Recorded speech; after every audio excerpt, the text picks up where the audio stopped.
So honored to be joined today by one of the foremost reporters in pro wrestling from PWInsider.com. It is Mike Johnson. Mike, welcome to Under the Ring Pro Wrestling Conversation. So happy you're with me today. Well, thank you, Phil. I've been trying to get on the show for like 3 years, and you wouldn't let me on. So I appreciate you finally letting me sneak in the back door and be here. You wanted to be on the show before it even was an idea in my mind. I knew about this show before you did, sir. I had a premonition. No, I'm just Right. it's good to see you. It's good to talk to you. It's always a pleasure to see you at the shows. I don't do a lot of these, but when you asked, I was like, absolutely, because I know the level of work ethic that you have, and I've seen the interviews that you do here, and you have a high bar for your quality in general, both in writing and in your interviews. So I considered it a really a compliment that you even asked me. So thank you for having me. Yeah, and obviously I think the same of your work too. And let's start with what your path into pro wrestling and journalism was. Did you ever think you'd be doing either one? And how did you get here? A car wreck, literally. So I always loved pro wrestling and I always loved writing. And it was like when the advent of the internet happened, it was a place where I could write, but this was never going to be my path. My whole dream, my entire life was to ship myself out of New York and go to San Francisco and work for Lucasfilm. And I was working in the entertainment industry, in talent management and doing some film production and representing Broadway actors and stuff. And in July of 2001, I was in a wreck. I was a passenger in a car wreck on Sunrise Highway in Long Island, New York. And you name it, I probably broke it. If I didn't have my seatbelt on, I would have died. And in fact, when the police arrived, I was out of the car and they had initially reported me as dead on impact, to which I responded, "I'm not dead, sir. I'm just out of the car." And I was in so much pain, and it was like 18 months to 2 years of surgeries and physical therapy and whatnot. And I was basically writing a little bit for OneWrestling.com at the time, which Dave Scherer was basically the managing editor of. And when Dave, I've always done stuff for Dave dating back to like July of 95 or whatever it was, or 95, 96, always been a friend, always been a supporter, always had my back. And when he left One Wrestling to go to PWInsider and form that in January of 2004, he made me privy to that information. And without even asking about money or asking about anything, I basically said, okay, I'm going to go with you. And the timing was serendipity, because after everything that I had gone through to get my body back to normal, which it never really got back to normal. When you go through something that traumatic, which I do not advise anyone to do, you never feel the same again. But by the time I was good enough to go back to work, I didn't have the same passion for that sort of job and that sort of life and that sort of career the way I did before I got injured. Because it's not that what I do now is not a 24/7 grind, but working a 24/7 grind in Los Angeles hours when you live in New York, it wears you down in a general term. But after everything I had been through, suddenly it felt very vapid and shallow, and it did not fulfill me the way that it did before. So I've told this story on PWInsider a million times, so I'll make it a short version. Mm-hmm. I was having a horrible day at my job. I walked out during my lunch, and we were on West 74th Street and Amsterdam Avenue. And I just started wandering, and I ended up all the way down where Central Park is, where the Central Park Zoo is. And I don't even remember walking into the park, but somehow I found myself sitting there at the park bench looking at the sea lions. And I was like, what am I doing? This is awful. I don't want to be here. Every day I wake up and I'm miserable. What do I want to do? And literally the light bulb went off, and I said, I just want to write. I didn't care what I wrote about, whether it was wrestling or anything else. I just want to write. And I took a deep breath, and I said, all right, from this point on, I'm a writer.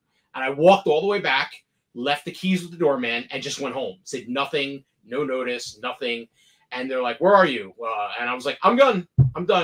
And there were some other extenuating circumstances as well, like checks that went like this and bounced when they shouldn't have. And when that happens one too many often, suddenly you're very miserable and you're wondering why you're doing these things. So I basically went home and I just started writing. That was March of 2023. And next thing I knew, within like 2 months, it was sort of, hey, next year we're gonna be doing this if you want to come on board. And I didn't talk money, I didn't talk responsibilities. It was like, you have my back all these years, I will have your back. And that's kind of been the relationship Dave and I've had from day one. And it just sort of took off from there. Like when January 2004 happened, suddenly I was not only doing it full time, but I was making money full time, and I've been doing it ever since. I'm just like anybody else who likes pro wrestling and works in the pro wrestling industry. I'm living basically upon the blessing and the gift of the wrestling fans that care about pro wrestling in general, and they've been kind enough to support us from day one, either through reading the site or subscribing to our subscriber section, the elite section. And my house that I'm sitting in now is because of wrestling fans. The car that I drive is because of wrestling fans. And I was just very lucky that I had this this epiphany in my brain of, all right, I'm miserable here, and I can go be miserable elsewhere, or I can try and do something that I think is going to make me happy and something that I'm passionate about. And even if I'm miserable doing that, at least I'm doing it for myself. Mm-hmm. I'm not doing it for someone that doesn't respect me, and someone that's lying to their clients, and someone that's bouncing checks on me, and someone whose name I will not say because they have way more money than me, even though there's not an NDA and I don't want to get sued. But it was like a very freeing moment, and I hope everyone in their life finds that, because there's nothing better than being able to work for yourself and being able to do what you're passionate about. Even though I work from the second I get up to the second I go to sleep, which my family absolutely hates, but I basically get to write about the thing that I get to write and be paid talking about something that I would be paying to watch anyway. So it really is a blessing. And and like even meeting you over the year, meeting and everyone else I've met over the years of my journey, there's been a bunch of really wonderful people who have been kind to me. And I'm really the recipient of that. And I don't know when or if it will ever end. I hope it never does. I have a mortgage like everybody else. But, I like this January will be 20 official years of PWInsider. Blows my mind. Congratulations on that too. I mean, it's not just me. There's a whole team of people and a whole, and when I say team, I mean everybody who's ever read the site. I always say the extended family, but it's like crazy. Like I was 29 when PWInsider launched, and now I'm hurtling towards 50. And what have I done with my life? But I chose this jail cell that I live in, And the thing that dawns on me, any journalism training as you went into this at all? Because the skills that you need to use are that. So it's weird. Like I don't have an official journalism degree, but back in the early 90s, I went to a school called John Bowne High School, which is in Flushing. And they have a version of this now, but it's changed and it's got a fancy new name that I don't even know. But at the time, they had a program called the Center for Writing. And basically, you were taking college-level courses from the second you were a freshman in high school. So you were taking courses on Shakespeare, you were taking courses on journalism, you were going and you were working in newsrooms, you were taking courses on everything you could imagine, from science fiction to Tennessee Williams. So it was like a boot camp for writing. So like with most people would go to school, they'd have like one writing class. We might have 2 or 3 a day, as well as an additional history class, as well as everything else, because it was a very unique sort of schedule and a very unique sort of system. So there was a lot of dramatics, there was a lot of writing, there were a lot of exercises, and I went to school all year. Like they were classes during the summer, so it was like I went all year. So for 3 or 4 years, thanks to that school, I had a big sort of boot camp in that, and then a lot of it was learning work ethic from people in the entertainment industry. Of all right, you're here, it's 9 a.m. The phones are not going to ring unless you make them ring. So it's time to go and hustle and start to pitch clients for film and TV and Broadway, and get those casting directors back on and those producers back on the phone so that you can talk up your clients. And a lot of that is not all that different from chasing a story when you hear it. So, all right, I hear something about Vince McMahon, I'm going to have to start beating the drums. And sometimes I'm going to talk about something that I've heard and see if somebody from WWE comes back and says, no, that's garbage, or no, that's right. Or you start just calling people that you trust and sources that you've built up to say, I've heard this about Vince McMahon. Hey, have you heard anything? And sometimes you'll get something. Sometimes that one person will lead you to the other person. It really, it's never the same, but a lot of it is just all of these different elements of things that I learned in my life.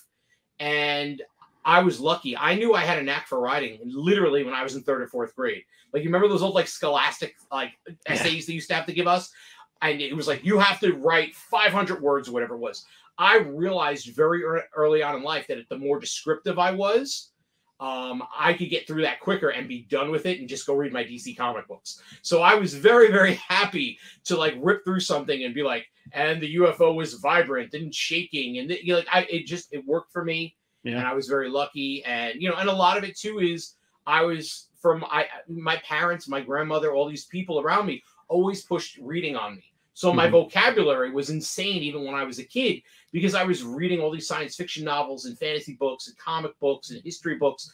I just was very lucky, and all these things sort of amalgamated together, and for whatever reason, it worked.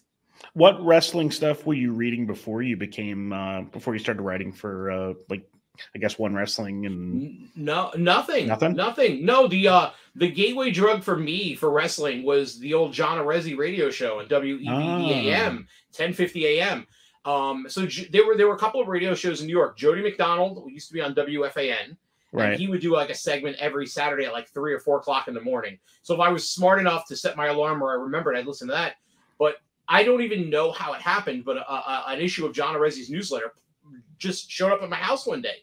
And the only thing that I could figure out is John probably had the old Herb Abrams mailing list from Herb Abrams' version of the WWF. Because I remember calling and leaving a message with our address because my father had said, I'll take you guys if you want to go get the information. Of course, we never heard anything back. So I never got to go to a Herb Abrams show. But like a year later, we had moved, and all of a sudden this huge chunk of mail showed up that had been forwarded from the old address. And in the middle of it was a Pro Wrestling Spotlight newsletter. I was like, what is this? And it was people writing about the inside of wrestling, which you knew there had to be some sort of backstage. But who knew? I had no idea, like talking about bookers and things like that. I had no idea what they were talking about. So I started listening to John's show, and like just John having Cactus Jack on there, and Paulie Dangerously and Superstar Graham and all these other people. Like that was kind of my gateway into the inside of wrestling. There was a guy named Donnie Leibel who used to do like wrestling news and break it down. And John, like I met John a million times when I was a teenager because he would do conventions and bus trips and stuff. And he was always so kind to me. He always like, oh, you should talk to this person. And John helped me out with a lot of networking early on. And then really, like someone's like, oh, I grew up with these newsletters. That wasn't me. It was John's radio show. That's wild. I feel like everybody's entry is a little bit different of how they kind of learn about what wrestling is. Mine was just, I'm on the internet I didn't have like a computer at home when I was a teenager because it was not the time that you'd have one. So when I started college, I was 17 in 97. Was like, ooh, let me see what I can find out about wrestling. And you find all those websites that were going on, and half of them are probably the hogwash. Well, for me, it was when I got AOL. And AOL had the old AOL grandstand area. So there were a lot of people who were talking and writing about wrestling there. And I was like, oh my God, this is crazy that this many people like wrestling like I do. Because I think, before like that advent of the internet, unless you had friends that you grew up with or you met someone at a show. And usually when you met someone at a show, it was a little weird. Like it was always always a little askew when you would sit next to them at shows. So you were like, I don't really know if I want to talk to this person all that much. But you would find those sort of similar minded people who were passionate about just tracking down the knowledge of, all right, there was Memphis wrestling and I knew about it from the magazines, but now these people have tapes. And then you start trading tapes for new and old stuff because you might live in New York and you might have access to something that they don't have in California or they don't have in Florida, but they've got stuff. And all of a sudden the tapes start circulating, as the old Mystery Science Theater fans might say. And, suddenly you've got this huge collection of stuff that you're passionate about. And it's totally different now where you can go click, click, click. I can watch everything ever. There was this feeling of accomplishment of tracking down this stuff and this feeling of, oh my God, is it going to come today? Is it going to come today? And so you would get a lot of, you would learn a lot from just that sort of exchange of knowledge and passing around tapes and then discussing it with people that you were friends with in chat rooms and stuff. And it was really like this fun golden age of all these people who were discovering the internet at the same time, who were connecting with people that had the same sort of interests. Like there was the Prodigy area, which Bob Ryder, the late Bob Ryder, ran. There was the AOL Grandstand area. And then, there was RSPW. So Dave Scher was on RSPW. I was on AOL. Ryder was on Prodigy. And then, I was lucky enough that when ECW started coming to New York, I happened to be standing behind Dave at a concession stand. And he already had his Wrestling Lariat newsletter. And I was probably had, one too many that evening. And I said, oh, I'm a good writer. I'm going to write for you when I come to New York. And I'm sure Dave was like, yeah, whatever. And then I started sending the stuff in, and I guess to his credit, there were people who didn't like me back then, and Dave always had my back. Was like, no, I see something in him. And if it wasn't for Dave, I wouldn't be doing this right now.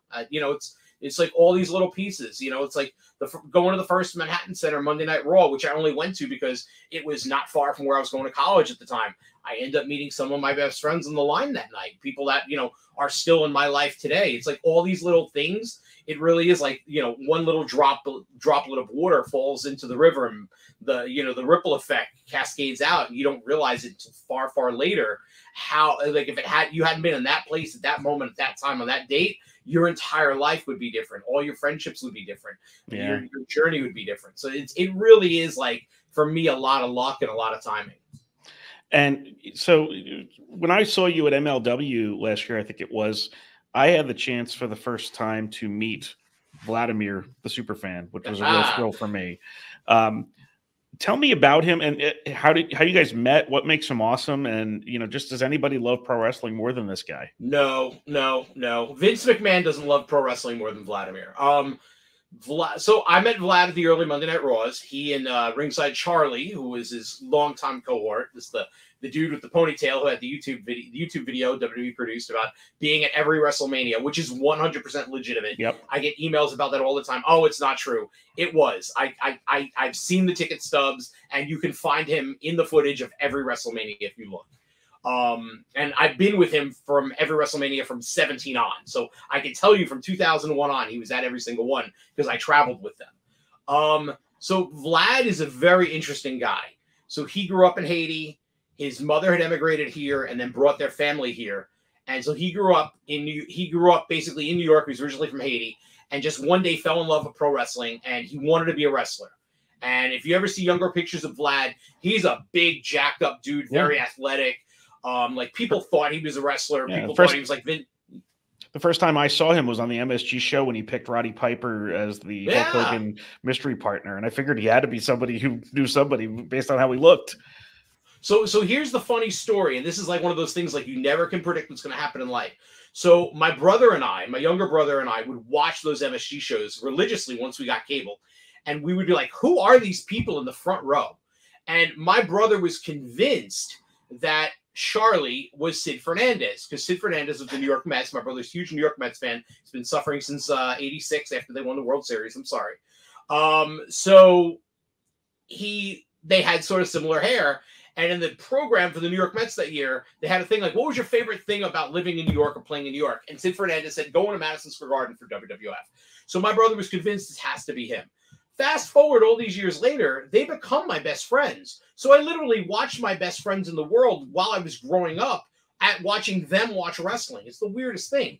So Vlad, like, there is no one in the world who gets more into watching wrestling. And I mean, you see there's like all the quote unquote super fans now, and they sort of get knocked around online because, oh, they're trying to get themselves over and they're trying to take attention away. And I guess there's some narrative to that that's true and some that's not true, depending on the fan and who the person is.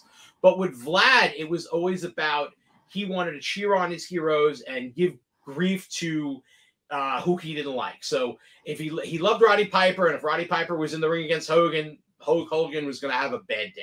It's just how Vlad was. And I've seen, and it was just, he was so passionate, and he hung out at the hotels afterwards and was polite, that all these guys sort of gravitated to him because he looks unique. He sounds unique. He's got a very thick accent.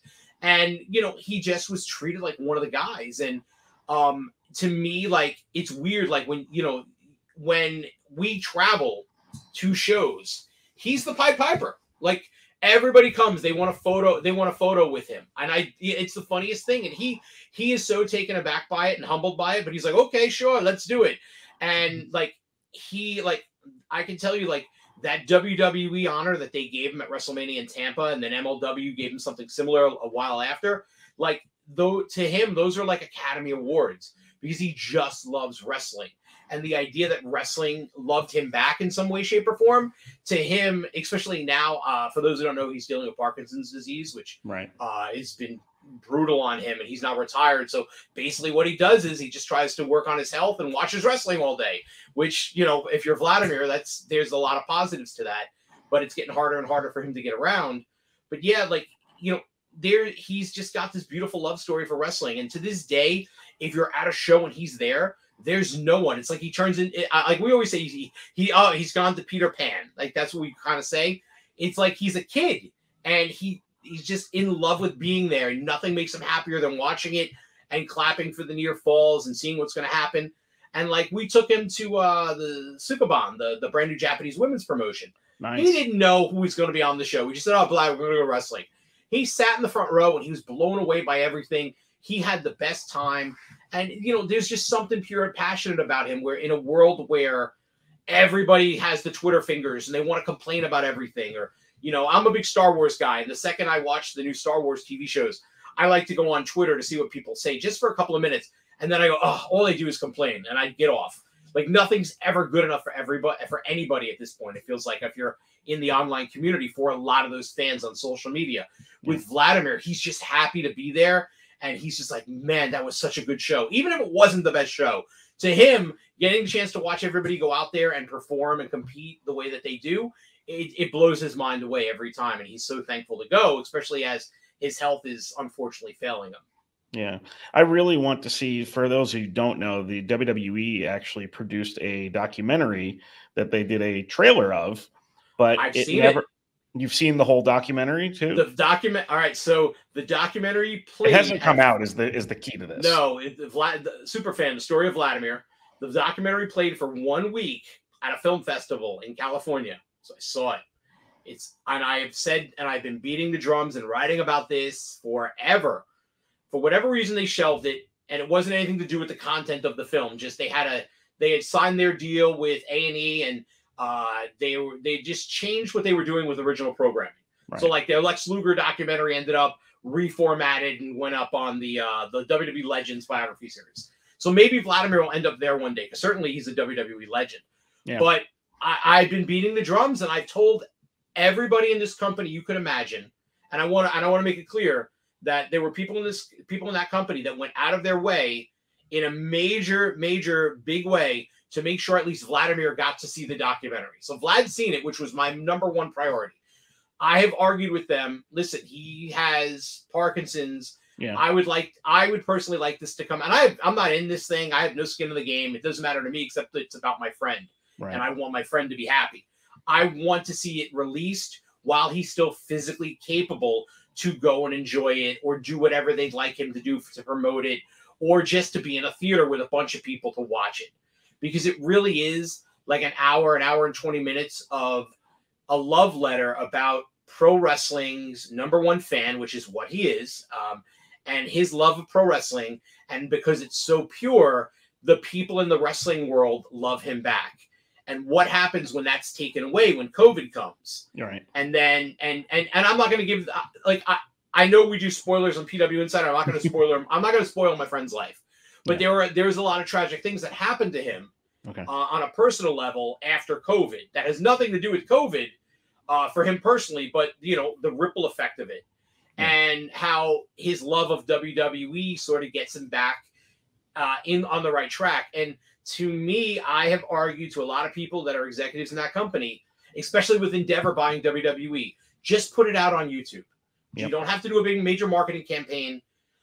It is a love letter to show everyone who ever loved professional wrestling or WWE, your love for this is important to WWE. And I think that if you watch it, it brings you back to that first moment of, for me, I discovered Roddy Piper arguing with Mr. T on Saturday Night's Main Event, or someone discovered Steve Austin or Hulk Hogan or whoever. And it brings you back to, this is why I love this stuff. Yeah. And I think it's an important asset that company can have. I know there was a documentary that I think is kind of similar. I think it was the Phoenix basketball. No, it was the Toronto Raptors, who I believe that's the name of the NBA team. They did a documentary on this fan who's always at courtside for them, and he, you know, a very unique sort of personality, kind of like Vladimir. And the document, I don't know anything about professional basketball. I'm not a big sports guy. I'm more of a theater guy, but I was blown away by just how passionate this guy was and how much the team appreciated him being there and adding to the atmosphere. And I think the Vladimir documentary is very similar. And I think it would be not just about, we're putting over Vladimir, right? Obviously, I want my friend to get put over, but it's about putting over someone's love of the game and how it makes all the wrestlers and everybody in the company love what they do even more. Because there's some pretty major names that appear in that thing. Yeah. You know, from Hulk Hogan and Shawn Michaels on down. And it's a beautiful documentary. The team that was involved in it, they did an amazing job. I think maybe there might need to be a little update at the end, like a little graphic or something about his health. But I implore everybody who's within the sound of my voice, you should ask WWE to put it out. You should ask Peacock to put it out. A&E, whoever. I don't think anyone will be disappointed when they see it. It is an absolutely one of my favorite WWE documentaries they've ever done. I think my favorite is the one they did on Edge when he returned at the right after the Royal Rumble when he returned in 2020. But this is up there, and it's not a wrestling documentary. It's a human interest piece about a very interesting person who found passion in life and found inspiration through WWE. You know, like he's an American citizen now because of WWE. Like they inspired him to go and get naturalized. Like there's a lot of things. And WWE was his best friend for a lot of years. You know, I could say, oh, he's my friend, he's my brother, and we've all got our friends. But in a lot of ways, WWE has been his best friend for his entire life. And, you know, when they gave him that, oh, you're the official Superfan award, you couldn't have pried that thing out of his hands. When we flew home, he was scared to put it down on the airplane because he was worried, oh, if it falls, it breaks. And, you know, because it was encased in glass and everything else. It was like he got an Academy Award. You know, that's awesome. Major League Baseball doesn't give don't give fans awards. Yeah. You know, WWE surprised a fan with an award to say, hey, we appreciate what you've done for our company. And so far, he's the only person to ever get that award and might be the only person to ever get that award. So, I mean, he's in the time capsule. They might as well put him in the encyclopedia now. I'm totally behind. I hopefully in the new TKO regime, you know, people will realize what they have there. I don't know, you know, you mentioned there's existing contracts, A&E programming and things that need to be done. But there are people I know who on a consistent basis have brought it up.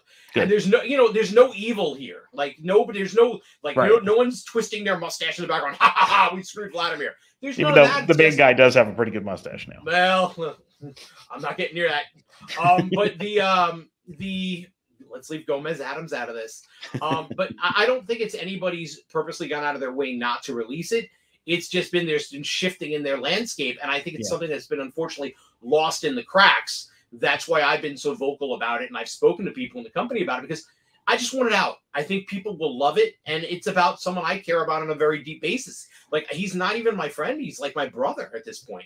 You know, and if I'm lucky enough to have that voice where I can remind people like, hey, remember this thing you did that you spent money on that is really special and should be out for everyone to see that will make your company look better, I'm gonna do that. You know, it's that simple. And I would do it if it was anything that was that good that WWE wasn't releasing that I was aware of. I just hope it doesn't turn into like the Bret Hart Tom McGee documentary, where 50 years from now, when you know we're all too old to in our walkers and our wheelchairs to go to a premiere, they're like, oh, remember this lost documentary?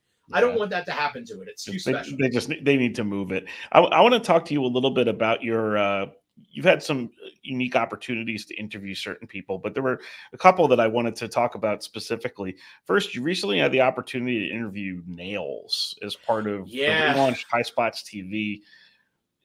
As best as you can sum it up, what was that like? So I got the call that they had made a deal with Nails and that they wanted me to fly to Minneapolis to do the interview. And my first response was, he's never going to show up. And so they assured me he was going to show up. And I'll be honest, I was in the studio waiting. I did not believe he was going to show up and talk about anything until I saw him walking down the hallway because I could see him through the glass of the studio. And I was like, oh, shoot, he showed up. Wow. I could not believe it. He was great. And there was sort of this aura to him because this is a guy who attacked allegedly Vince McMahon. This is a guy who disappeared. He never did any interviews. He stopped doing independents at a certain point. And you never know with older talents, especially ones who have kind of left the business, what's going to be their level of recall, how much are they going to be want to talk about. And he was a little concerned. He did not want to talk about the Vince McMahon stuff at first. And I said, I got a plan B here. Because when I'm hired to do something like that for highspots.tv, one of my jobs is to make sure that if we have to pivot, we can pivot. So I had a series of questions that was almost like a true crime investigation. Walk us through the blow by blow, like a game of Clue. Who, what, when, where, and why, and why did you hit Mr. McMahon with the wrench, like basically.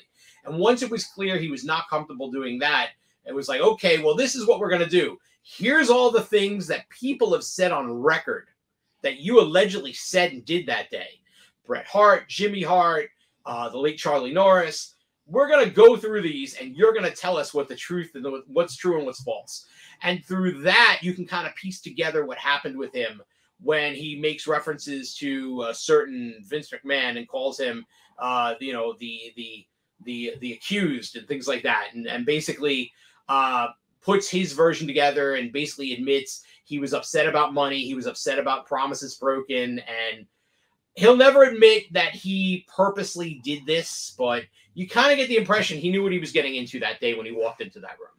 That's pretty wild. And then the other one that I wanted to bring up that you had an opportunity to interview was CM Punk during one of his off times after WWE, I think, probably before AEW, and just how that... Yeah, I think it was him. He was doing some acting at that point. He might have been through UFC. So what happened there is Conrad Thompson had booked him for StarCast and wanted him to do a live show.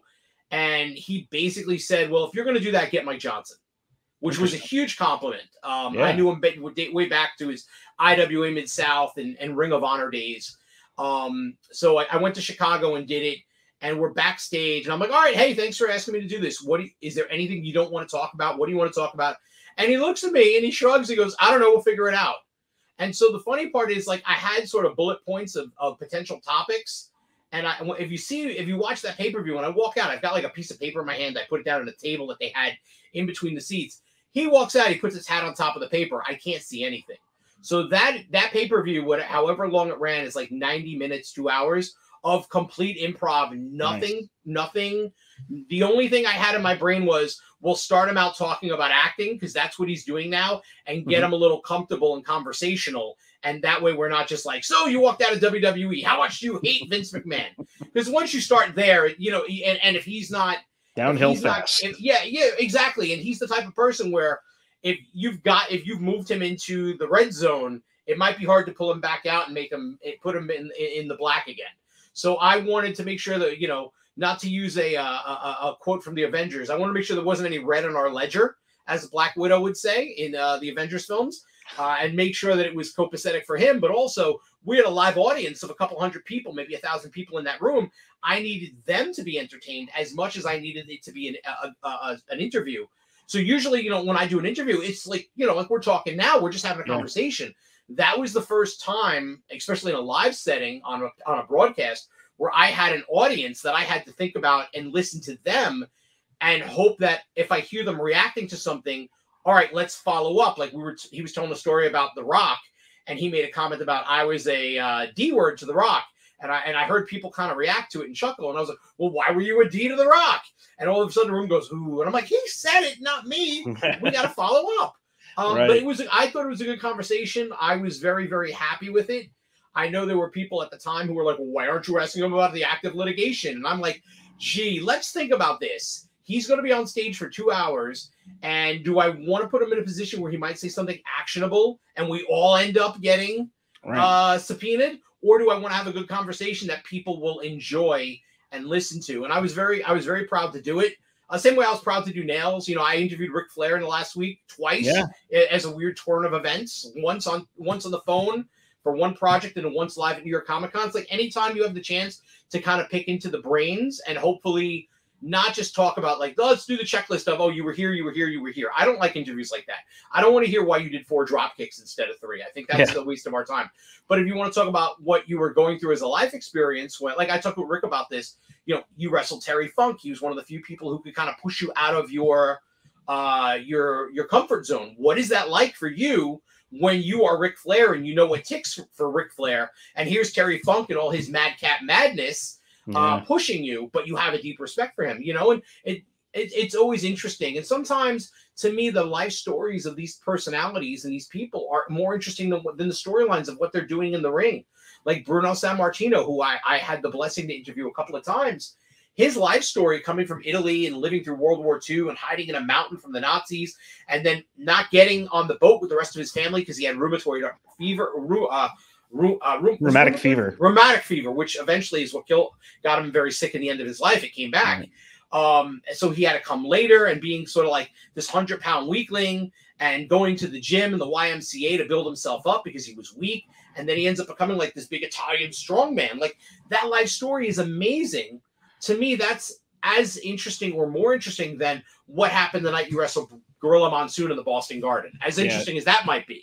That's kind of like where the seed for this show came from for me, was just all of the interesting conversations I've had with wrestlers. They're some of the most interesting people I've ever talked to. Absolutely. So I want that. I do care from some extent of like, hey, well, what happened when you wrestled Stan Hansen or whatever? But and they want to promote their projects, and you want them to promote their projects, but you want to get a little bit deeper and talk to the people behind the characters and the people behind the public personas. And when I do my job right and you do your job right, we're lucky enough to do that. And sometimes those conversations are great, and sometimes they go in a direction where you ask a question and you could just tell either by their body language or how their tone changes. They didn't like that. I definitely had that experience with Road Warrior Animal. Rest in peace. We brought up stuff, and suddenly he was just like got very stiff, and I was like, okay. I went the wrong way on the yellow brick road. I got to turn back around and try and salvage this, and sometimes that happens because you don't know what their thought process is as they're answering your questions. Yeah. We're going to move on to something we call the 3 count now. It's going to be 3 quick questions and your answers. Okay. So the first one, your favorite ECW moment, and what was Come it on, like? that's hard. If you had to pick, you could pick more than one if you want to. Okay. My favorite ECW moment is the first night I went to the first time I went. When Worlds Collide, Sabu and Beautiful Bobby Eaton against Terry Funk and Arn Anderson. And I will never forget, Arn Anderson turned on Terry Funk, beat him half to death with a chair, and Sabu beat him, Terry Funk, with a Boston Crab, made Terry Funk submit, which in 1994, seeing a top guy submit to a submission hold was mind-blowing. And what I will never forget about it is when Terry's in the hold, he's screaming, "Somebody help me, somebody help me." And then he gets out of the ring and he walks past everybody and he's like, "What the heck is wrong with you guys? I called for help. I thought you liked me. If I asked you for help, why don't you help me?" And in a time period where we're talking race car drivers and voodoo guys and WCW is not really great, there was a grittiness and a vibrancy. I always equate ECW to like the best of Jim Crockett Promotions if everyone was on acid at the time. It had all of the sportsmanship and the athletics and the competition and the grit of Jim Crockett Promotions, but it was so scrambled and twisted. And it was so much fun. And from the first time I walked in that building, I knew what it was. I'm like, oh my God, I'm in CBGB, because I had been to that place a million times. Right. In high school, and nights I wasn't supposed to be out, but I was. And going to see Living Color and Faith No More and things like that. And first time I went to the ECW arena, I was like, this is like CBGB meets the Star Wars Cantina. This place is amazing. Awesome. And I mean, and of course, the first pay-per-view, Barely Legal, being there after the Transformer Blue, and there's no power, and it's like Mardi Gras. Everybody's jumping up and down. People who don't like each other in that building are jumping up and down. They're so happy that ECW accomplished this thing. Terry Funk is bleeding half to death, walking through the crowd, hugging people with Tommy Dreamer. Joey Styles is up in the old Eagle's Nest in the corner, dancing and jumping up and down, and he's rushing through the crowd to go greet his wife. And just as he gets to his wife, Paul Heyman jumps in front of him and hugs him. And then Paul and Todd Gordon are hugging, and the whole crowd's chanting for a speech. And Paul's like, 5 minutes, because he wants to go in the back and say thank you to the crew. And then there's very little footage of this. I think Beyond the Mat had some footage, like little snippets in their documentary, the Barry Blaustein film. Yeah. When Paul Heyman goes out to the ring, the mics won't work. Nothing works. The lights don't work. And here's this rambunctious, crazy, hardened South Philly audience, half of them in tears. Everyone's acting like it's Mardi Gras meets New Year's meets the Super Bowl, because this little company that could finally accomplish this major accomplishment. And Paul's talking to everybody from the ring like, I'm speaking to you. And everybody's just standing there in reverence, in silence. And Paul's he's not, I'm Paul Heyman. He's not doing the Paul Heyman or my name is, he's not doing any of that. He's just Paul speaking to people. Yeah. And I don't remember what he said, but I remember it was so heartfelt. And one by one, all the baby faces are trickling out. And Paul says something like, we can't thank you enough. And then the crowd, because it's Philadelphia, starts chanting, next month free. Like the company just spent more money than they ever had in their lives to make this happen. And Philadelphia's like, give us next month free then. That's that relationship in a nutshell. Yeah, that Philly, like that audience was great to be at. If it wasn't for ECW, certainly I wouldn't be doing this either. That's where I met Dave, and I did stuff for their website and whatnot. But that audience, they really were like, we'll give you one chance. If you do great, we love you, and you can come back. If you don't do great, off to the gallows with you. Very rarely did people fail on their first night in that building and get a second chance to redeem themselves. Like once they were with you and you had a bad night, okay, we forgive you, try better. But if you were coming in, they were like, go ahead, impress me. Who are you supposed to be? And it was like that for everybody, no matter who they were, whether it was Lance Storm or Chris Jericho or Conan or anybody. Like those fans were so smart. And, everyone thinks like, oh, it was just like the smart, like newsletter reading fans. A lot of that audience were just hardened South Philly kids who lived a very hard blue collar life, who were going out drinking for the night, and they wanted to watch people beat the living crap out of each other.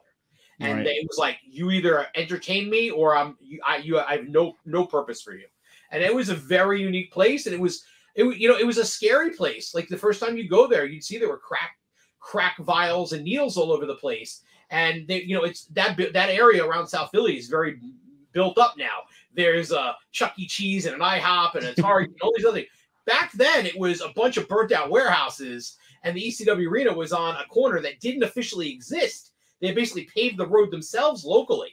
That's corner written wasn't on a map. That's why it was so hard to find back in the day before there were GPSs and things like that. But you would go, and it would seem like it's okay the more you went. But then when you brought someone there the first time, you could see the white in their faces because they were like, "Where are you taking me? You're taking me to like Beirut or something." Yeah. So it was a crazy life experience, but one I would never give up for a million years, because being there helped me like really prepare to like meet people and network and things like that. And the independent scene serves a lot of the same purpose for me now, but that period of time was really special. So I know I gave you a long answer, but that would be those would be the two things that are tied. If we talk favorite matches, I could probably come up with other stuff, but I don't want to. Yeah. The second question on the 3 count: who is someone you've never interviewed in your wrestling career who you think would be interesting? And it can be past, obviously, too. Okay. It could be past. Oh, everyone's going to say Bruiser Brody.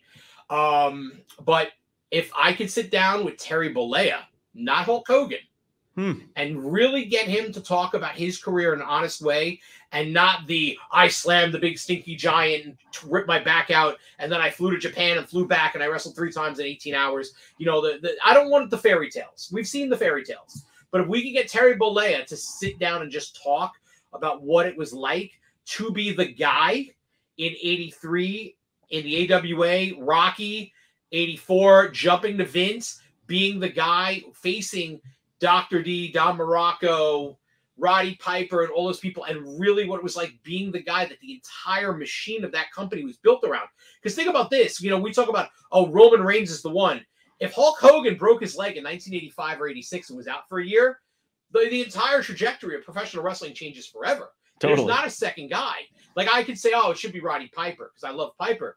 But to me, Hogan, especially if you grew up in that era, there was nothing like sitting in Madison Square Garden and watching Hogan walk out of that aisle, turn around to the people above and behind him and do that point, and then walk out to Real American, hit the ring, bounce off the ropes, and do that to everybody. And then people forget he sold for like 90% of the match. Yeah. And almost got pinned like a million times before he finally got the big Hulk up thing. That act was fascinating if you were a kid. And it was so much nationalistic pride at that point. We're talking the height of Reaganomics, and he's red, white, and blue against the Iron Sheik and Nikolai Volkov and all these other foreign menace characters. Like, there's a great life experience there for him to talk about. I don't know that he remembers what the truth is versus the fantasy. But if we could get him to open up and we could get behind the curtain and find the great Wizard of Oz, and not the guy floating in the air, but the guy from Kansas whose balloon blew in. If we could get him to sit down and talk, that's the one person I've never spoken to that would be fascinating. I just don't think that person would ever exist in a public forum. I've never interviewed Paul Heyman. He's been there when I've interviewed Brock. And obviously, Paul is a very, very fascinating individual. Yeah. Lots of good, lots of bad. But, sitting down with him, I think, is always educational. Yep. And I think even if he's going to tell the tall tale, right, it's going to be fascinating for people to listen to. Yeah. Good answers. I enjoyed those. Yeah. And then the last question I had on a 3 count was if you remember the first wrestling show you ever attended and what was the main event? All right. December 26, 1986. My father took my brother and I on the Long Island Railroad to Madison Square Garden. The main event was Hulk Hogan against Kamala. I remember that match. Oh, it was great. Kamala was so underrated. He was so great. And he's someone I wish they would put in the WWE Hall of Fame one day. I loved Kamala my whole life. Always thought he was great. I was a little heartbroken the first time I saw him where he wasn't in the character, so to speak. Like a little piece of childhood, broke away that day. But Fabulous Moolah wrestled Leilani Kai. Pedro Morales wrestled Dino Bravo. Blackjack Mulligan wrestled, I believe, Nikolai Volkov. The Hart Foundation wrestled Dick Slater and Corporal Kirshner. The first ever match, I believe, was Paul Roma and Terry Gibbs. The Honky Tonk Man wrestled Siva Afi. Oh, that's someone I'd like to interview. Where's he today? But yeah, I remember going and just being blown away by the energy of the Hulk Hogan entrance and just sheer magnitude of being in Madison Square Garden for a show where, they didn't have the production capabilities that they had now. There's no screen above the ring. There's no big entrance. It's an aisle, a ring, and a bunch of spotlights. And they had to captivate and keep 20,000 people or whatever it was happy. And I remember going home oh my God, I cannot wait till we go again. And it was some time before we went again. And then it was going to the Nassau Coliseum, which never had the same energy as the Garden. But that's what my first show was. I'm sorry. I've been to a couple of those Nassau shows where you think everybody fell asleep on the way to the show. But yeah, I can still remember it vividly. And you know what? It's funny. You say, who do you want to interview? I've always said, and we've tried to do this and it just never happens. I've always said I want to get my father on PWInsider to talk about his memories of that night. Wow. Because I think it would be interesting to have to bounce off of him and pick my father's brain, especially, he had a quadruple bypass a couple of years ago. We were that close to losing him. Wow. So, literally, he felt fine. And this is this will be my my version of the story where I want people to realize, take care of yourselves, which is something as I get older, I try so much harder to do.